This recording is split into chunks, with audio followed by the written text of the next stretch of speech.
Long ago, in a quiet village surrounded by tall palm trees and dusty red roads, there lived a boy named Chima. Chima loved food more than anything. If his mother cooked yam porridge, Chima would ask for the biggest bowl. If roasted corn was shared among children, Chima would hide his own and ask for another piece. The villagers often laughed and said, "Chima's stomach is bigger than the village well." But his grandmother, Mama Ngozi, would shake her head slowly.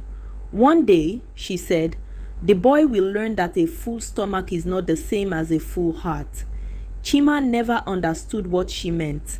One year, when the harmattan winds had just begun to fade, the church bell rang longer than usual. The priest gathered the villagers and said, "My children, the season of Lent has begun.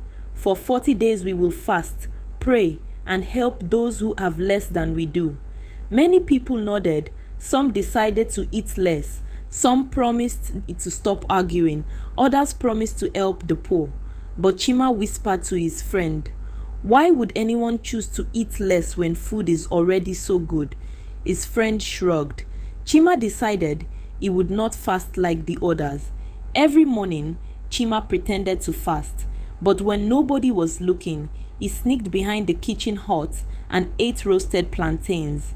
At night, when the village prayed, Chima quietly opened the pot and took extra meat. "Fasting is for old people," he muttered. Days passed, but something strange began to happen. No matter how much Chima ate, he never felt satisfied.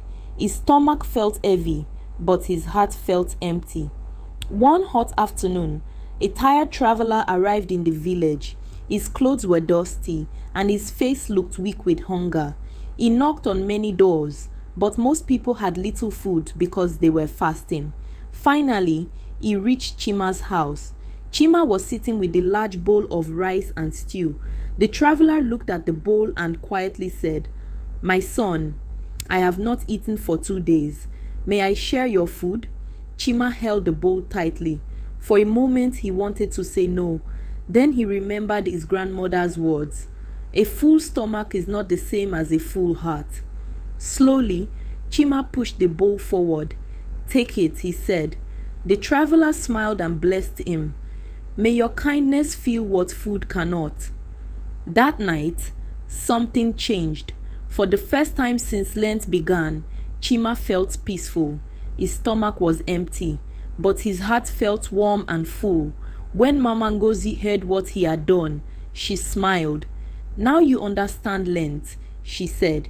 "It is not only about eating less, it is about making space in your heart for others." From that day forward, whenever Lent came, Chima always remembered the empty bowl that filled his heart. Moral of the story: not every hunger comes from the stomach. Sometimes the heart is hungry for kindness, sacrifice, and love.